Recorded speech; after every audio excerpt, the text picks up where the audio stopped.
spontaneous speaking video 98. Alright, what's up everyone? So today we are going to be talking about, are all ENFJ actually emotional? I guess first and foremost, I want to start off by saying that although I myself am an ENFJ, I cannot comfortably speak for all ENFJ. So I want to really heavily emphasize that. I'm only going to be talking about my experience and my theory behind a lot of that experience. But what I will say is I do already know that there's a lot of ENFJ that I know who I would consider emotional. And being emotional also, first and foremost, is not a bad thing. At least not in my opinion. It's just something that I as an ENFJ, I don't really identify with. And so I feel like to kind of like deem it as a thing that maybe like, like if you're an ENFJ, you're just automatically emotional. I don't really think that's the case. I think that emotional has to do with, different factors that go into things. Maybe it has a lot to do with like a person's Enneagram type, for example. Like I think that an ENFJ Enneagram 2 is more likely to be emotional, for example, or even an Enneagram 4. So there's different kinds of things that might like influence that person's like emotional stability in that sense, or just even like emotional expression. But when I think of an ENFJ being like, for an example, like emotionally reactive, I don't think that's always the case. I know that, for example, having FE as a dominant function, that can also be a thing because it's paired with SE as a tertiary function. And if an ENFJ does not pay enough attention to their introverted intuition function, then they might not think through the long-term implications of whatever action that they're about to take, and therefore, repercussions could probably come from that. And then, that's them responding from an emotionally reactive type of place.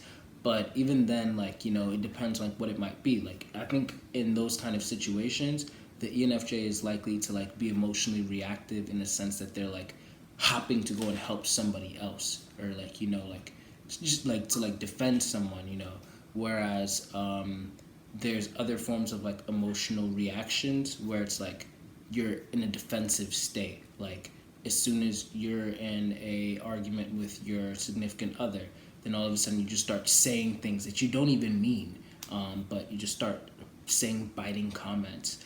And again, I can't speak for all ENFJs, but I know that for me, that's not something that I've ever had to deal with. In fact, I personally, it's kind of hard for me at times to even look at such people and not think to myself, how did you allow yourself to say that, getting to that point where it's like, I'm sorry, babe, I didn't mean that.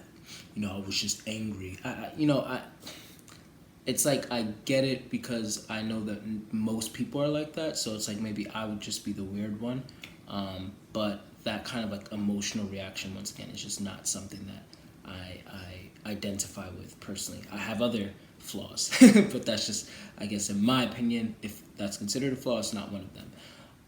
And I feel like that is something that, once again, should not be generally characterized with ENFJs, because FE in and of itself, extroverted feeling, it uses emotional criteria for the decisions that it's making, and that emotional criteria often involves logic because it's also thinking of what's best for everyone. So to put that in more simple terms, it's like you're now dealing with a group of 3 to however many people. And FE in and of itself is not an emotion. It's a judging function. It's a cognitive process. And so what FE is doing is that it's looking at everybody's desires, everybody's needs, everybody's preferences, and then it's trying to see, okay, from looking at everybody's preferences, desires, needs, whatever, how can we cover the most ground? How can we most efficiently meet all of these needs? And unfortunately, sometimes you can only you like people are sometimes like it's just going to be hard because people are so fickle there that this person's need might contradict and conflict with this other person's, and now as the FE Dom you have to decide like, dang, which one do I go with? Is there a way where we can meet in the middle? Is there a way where we can have like a win-win situation? Am I just not going to go with either one of them? Like that kind of decision rests on you. And I feel like even though you're dealing with people's emotions, in order to kind of deal with people's emotions a lot of times, you have to be in a place of like, logic and like almost kind of like cold. I think that that's how a lot of therapists are able to do what they're able to do, because they're removing themselves. They're trying to like remain in a rational position. And I personally, I believe that even though I'm a feeler dominant, I believe that I'm rational in the sense that once again, I am not like emotionally reactive. Everything that I do, I'm trying to think of the other person's perspective. I'm trying to think of the long term. I'm trying to make sure that, okay, wait a minute. Are my emotions clouding my judgment over here? Am I just getting riled up from an emotion that's going to cause me to do something and I'm not really paying attention to the actual thing at hand? Like, I think that that's helps me like all to like be level-headed and clear with whatever I'm going to be doing. And once again, I know that not every ENFJ is like that. But I think there are enough ENFJs and even examples of them to have this be a question to think about, like, are ENFJs actually emotional? Like, are they actually, something that, oh, if you meet somebody who's not an emotional person, like, that means they're not an ENFJ.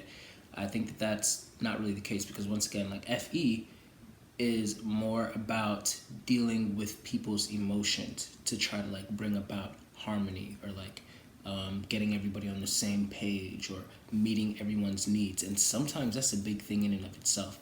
You want to meet people's needs, but that doesn't mean that you are like if you're trying to meet people's needs, that also means that you're not really paying too much attention to what they want all the time. Thankfully, sometimes people want what they need, but sometimes they might want something that might actually hurt them, and it's not what they need. And so you have to make the logical and rational decision, if you're the one who's providing whatever for them, to give them what they need, even if it's not necessarily what they want. And is that from an emotional place? I guess sure, because you care about the person, but it's still rational in a sense. So again, like, depends like what you mean by emotional. Emotional can also even mean, like somebody who cries a lot. For me, again, personally, I very, very, very rarely cry. Again, that's just me as an ENFJ. I know other ENFJs who cry very easily. For me, I rarely cry. In fact, the only times that I do cry is like when I'm empathizing with someone, or if I'm empathizing with, like even like a TV show or like a book or something like that, like, but I don't cry like from like my own emotions or like personal life and things like of that nature. So I feel like that's also like a big thing to consider when we're talking about like emotionality. Like, how often does this person cry? It's like, and why does this person cry? That's something that, again, like for me, I don't really like relate to. But I also do think that, expression is different from emotion. So I, for example, like actually going right back over to the crying thing, I realized recently that as I've been reading through this book called Gods in Every Man by Shinoda Bolen, Jean Shinoda Bolen, and I'm going to be reading the Goddesses in Every Woman book. It's essentially talking about the archetypal ways that masculinity and femininity, like those energies, can show up in both male and females, and they characterize these energies as the Greek gods and goddesses. So when I got to the Poseidon chapter, then Poseidon is known as very emotional, very emotionally reactive at that, and like somebody who has like very strong Poseidon energy, like they feel a lot of their emotions, like, and it's kind of like always like at the, even if it's not like outwardly being shown, they're really tapped into it. It's like that, those still waters run deep, and it's very like low, like but strong. Whereas like for me, I realize that I don't identify with that once again like at all. In fact, when I'm by myself, as crazy as it might sound, I don't feel anything. I really don't. Again, I know it's easy to maybe say like, yeah, that's because you're in an NITI space and blah blah blah. But I do know some ENFJs who would most likely say like, no, like when they're by themselves, they still are tapped and they still feel things. And the best explanation for that I have just right off the cuff is like, again, like Enneagram type maybe. Like I know that I'm a 9, so feeling things already is like, with all the narcotizing, it's like everything's just dulled down already anyway. But yeah, again, for me personally, when I'm by myself, I don't feel anything. It's just more of I'm in a headspace where I'm like processing a lot of thoughts and concepts and stuff like that. And so emotions are just not even something that I'm really like playing with or like observing or anything like that.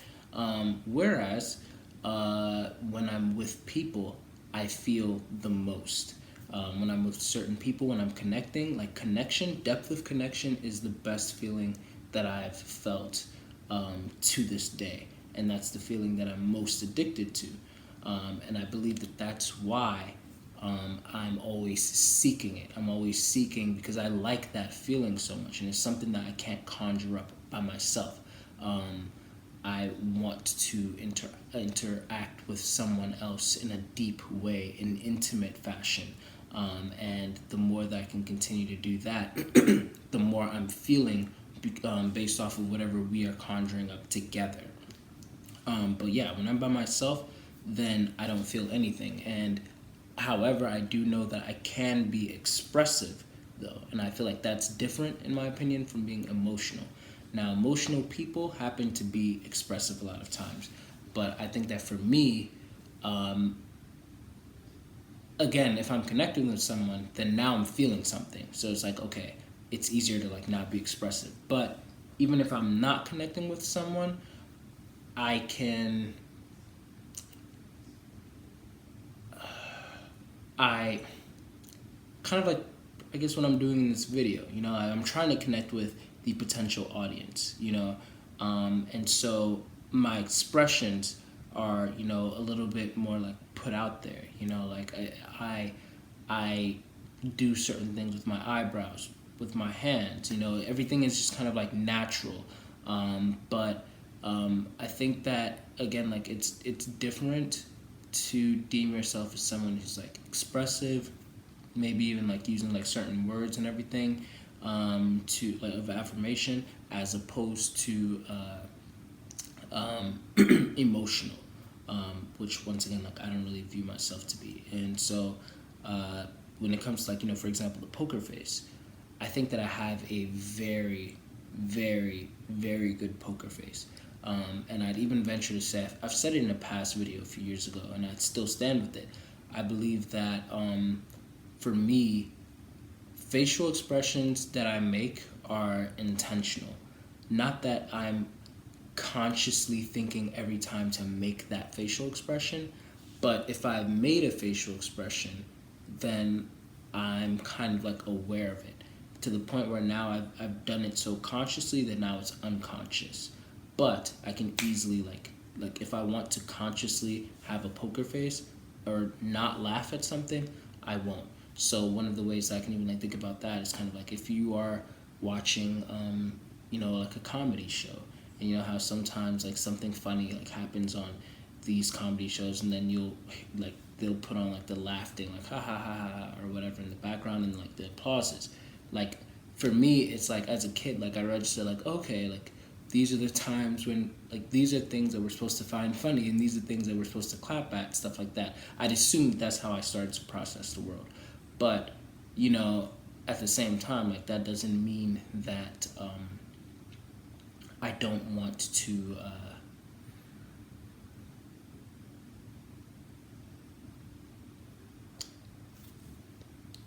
that doesn't mean that I don't even know how to explain it. I hit a wall. uh, it doesn't mean, man. Yeah, I don't really know how to explain this part of what I'm trying to say. It doesn't mean that I don't find the thing to actually be funny. But if I didn't want to laugh at it, I don't have to. Like there's certain things where it's like I allowed myself to let out a laugh, to express a laugh. And that doesn't mean that my laugh was fake either. I really thought that the thing was funny, you know?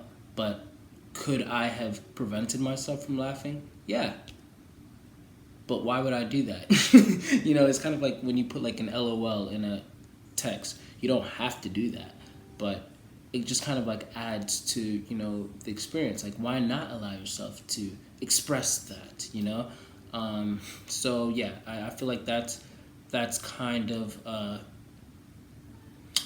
think that's kind of like my riff that I wanted to just kind of like post here randomly because it was something that I was thinking about, and I just wanted to put out a spontaneous speaking video about it.